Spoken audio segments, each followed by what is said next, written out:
Welcome to our company profile. This month, we'll take a behind-the-scenes look at the developers of the highly successful real-time strategy game WarCraft Orcs and Humans. That's right, we're paying a little visit to Silicon and Synapse. No, Chaos Studios. Make that, oh yes, Blizzard Entertainment. Stop poking me! WarCraft 2 is more encompassing. It's a bigger game. It includes land, sea, and air, which WarCraft 1 didn't. WarCraft 1 was just purely land-based. It just makes the world a bigger place to live in. I believe that WarCraft 2 is more of what we wanted WarCraft 1 to be originally. Like it's a broader scope. It includes, the land, sea, and the air, and a lot of the ideas really came from in here. But we do listen to people. We do listen to the public. We got so many suggestions, so many emails to us about, this is great, let's see WarCraft 2 with this, and this. And that's going to, segue right into the WarCraft 2 discussion, which to a large degree are suggestions that came from consumers.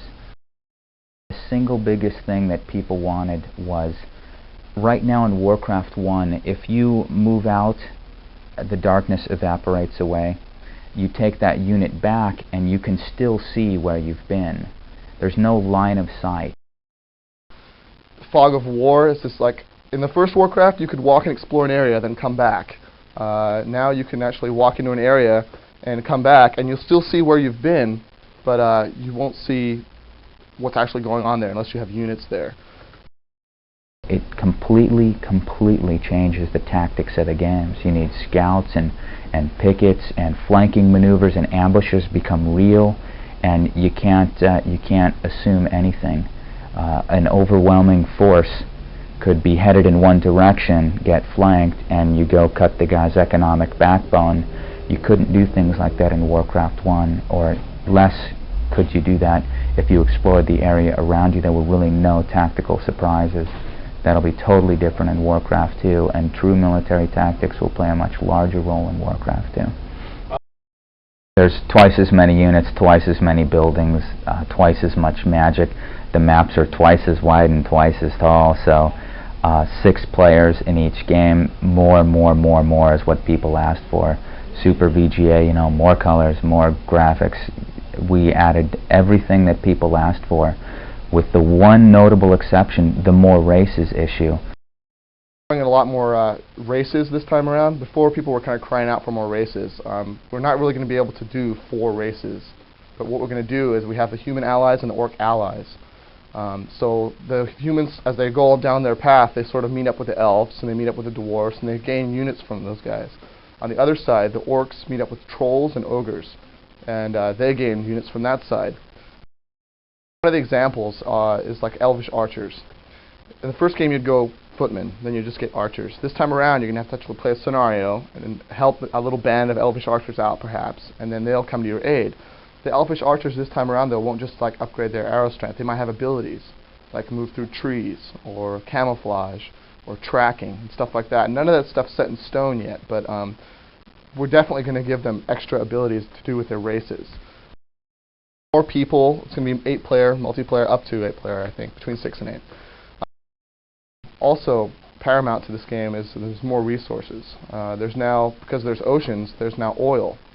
Oil is a major resource that you can build your ships with and various other units. And you have to actually build a shipyard, send a ship out there, ping for oil basically, like sort of cast a spell, shows you where the oil is, set down an oil platform, and then, almost like in the first game, you take the oil from the oil platform back to the oil refinery at the coastline and start a stream going there. Also on land, there's now rocks that you have to mine for ore. So now we have 4 resources: gold, lumber, ore, and oil. Storyline, it's a lot more grand this time. The scenario design is going to be very interactive. We want to try and make it so that it's not a linear scenario. We want to have it so that you definitely, when you pick your decisions, you're affecting your next upcoming game. So you choose to go help the elves out instead of the dwarfs this scenario. By the time you get to the next scenario, you won't have a blacksmith. You'll have elven archers instead. We have on each side, you could end up playing about 25 a side if you play the long way around. If you played the quick way, or if you took note of the hints and tried to play the best way you could, you'd probably play 16 a side if you played it perfect. way we've designed it, if you choose to, there'll be certain objectives, maybe taking a keep or something like that. You may decide that this time I'm just going to go straight for the keep.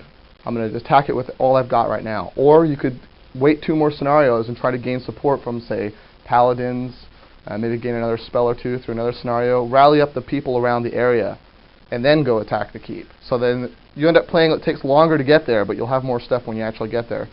So definitely a very intense, what I tend to refer to as a bean counter game, with me being able to maintain control as the player over every aspect that we can possibly put in of running a galactic empire, from military to political to economic. Doing a lot graphically to enhance the program, as well as increasing all the different abilities that you'll be able to have, from choosing your race to defining what temperatures it has, that it can the characters can work well in, what atmosphere they breathe, what types of talents they have, whether the race is more psionically bent or technologically, or energy weapon-wise, or mechanically oriented, all the way up through ship design, through building your entire empire, setting up trade routes, political actions between you and other players. I think one of the biggest changes in it from PAX actually is that it's going to support on network 16 players, with any number of which can be the computer. Shattered Nations is take Road Warriors post-Holocaust, kind of low technology world, and take Terminator 2's futuristic post-Holocaust science fiction world, combine those two together, and you have a good idea of what the world that Shattered Nations takes place in. Shattered Nation, right, which is another strategy title that's going to be along a civilization-style model, but set in a post-apocalyptic setting after the fall of mankind. You have to, as the player, you're cast in the role of being the leader of a band of survivors that are now having to not only research on yourself but scavenge the remains of mankind's history to rebuild society. We're working through an advisor system right now, where as the game becomes more and more difficult, you're able to hand off the more difficult tasks to advisors. So the computer, again, using the computer to streamline and number crunch for you. All 3D rendered, and a lot of cutscenes, and also all the graphics are totally rendered, giving it definitely a graphic style, look and feel that hasn't been done in a strategy title. And we're handling the combat element is actually one of the things we had to invest a couple of pretty knockdown, drag-out meetings into to make it work. So when the units meet, because it'll happen between turns, it's turn-based as opposed to real-time. We wanted to have more than just a units bump and the bigger unit wins, because we want to be able to stack units, and 5 smaller units should be able to destroy 1 larger unit. Diablo is going to be our first entry into the RPG arena. It is going to be highly rendered, 3/4 perspective, dungeon crawl. I hate to use that term, but again, to paint a mental picture for you. There's some things about Diablo that make it, I think, very different from a lot of role-playing games. One of the issues we looked at was replayability factor. In role-playing games, generally once you buy an RPG and you're done playing it, you're done playing it. It's going to have a high replay value in that it's multiplayer. Dungeons are randomly generated, although they still have very strongly themed puzzles within them. We're building a huge number of puzzles, and they'll be randomly placed into randomly generated levels, so you'll be able to go back and play these games over and over and over. When you go back into the level within the game, it's still the same. But if once I finish Diablo, if I want to go back through again, level 1 will be different from the last time I played level 1 from the other game. It'll be a multiplayer game as well, so multiple people will be able to go in and complete the quests. It's also not a typical fantasy setting. It's a very dark, gothic setting almost, with dealing with the undead and demonic powers, a lot more than standard elves and dwarves and fairies and wood sprites. We kind of wanted to get away from that. Of the 30 of us here, and 29 of us or so are in R&D, we're all fanatic game players. Even our office manager, Christina, the reason we hired her, and she doesn't do any R&D, but the reason we hired her is because she owns her own Super Nintendo. Not her brother's, you know, or her boyfriend's. It's hers, and she plays the games. We started doing conversions, so we did Amiga conversions of a lot of the Interplay products. We did some work for Micro League Sports. We did Macintosh versions and Amiga versions of some of their PC products. It's a great way to train someone. You get to very easily, you learn a new platform, you learn how someone else approached particular problems. You get to see, without going through the long process yourself, you get to see what mistakes they made, things they did right, things they did wrong. It's a very easy way to get into the business.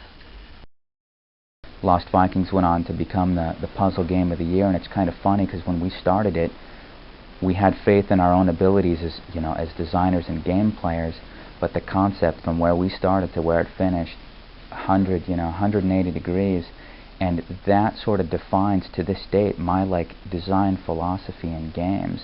We believe that good games, the best games, evolve as you design them, and you really have to set the team up to design by the seat of its pants. We're all very dedicated game players, and we're very competitive, and we want to build games that we can play against each other. It's taken the entire scientific community 100 years to come up with a good chess algorithm that's capable of competing against a decent human chess player. Chess is not real time. There's only, 64 squares on the board, and there's only, 6 different types of pieces. No matter how good you make a computer AI, it'll still never equal a human AI, especially when games are concerned, because there's so many tricks and twists and outwardly stupid things that a person will do that I don't think that another human expects them to do, which usually results in winning, I've found. The origins of the company are in a little DBA called Imagination Development Systems, which was me as a 15-year-old in high school. I started as a beta tester and an aspiring programmer right at the very beginning. I had one of the original Apple II Pluses, 48K, and if you had 64K, you had a souped-up system, that kind of stuff. So that was the beginnings, kind of the origins of what is now Blizzard Entertainment. Mike Morheim, he's our vice president. Frank Pierce is one of our senior programmers, and Mike, Frank, and I, we were the founding members. So the three of us actually started the corporation, Silicon and Synapse, in 1991. And I were taking a computer hardware design lab together, and we were working on these Unix systems.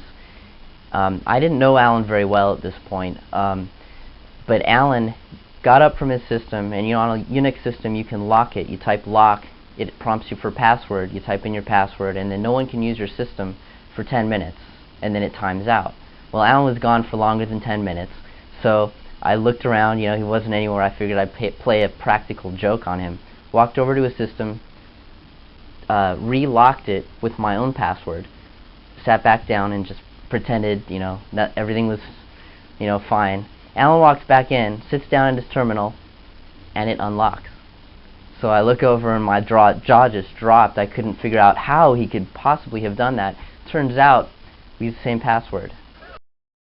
We changed at the end of '93 from Silicon and Synapse to Chaos Studios. And the reason we did that was we were positioning ourselves to go affiliated, to set up an affiliated label, and decided after 3 years of spelling Silicon and Synapse over the phone, and people saying silicone and what, and it was just, we needed a shorter, sweeter, sexier name for the company. What we decided was, after we were acquired by Davidson, again, one last time, sort of to define our new goal now as a publisher, as a brand label. Our new mission statement, was sort of summarized in this new entity, Blizzard Entertainment.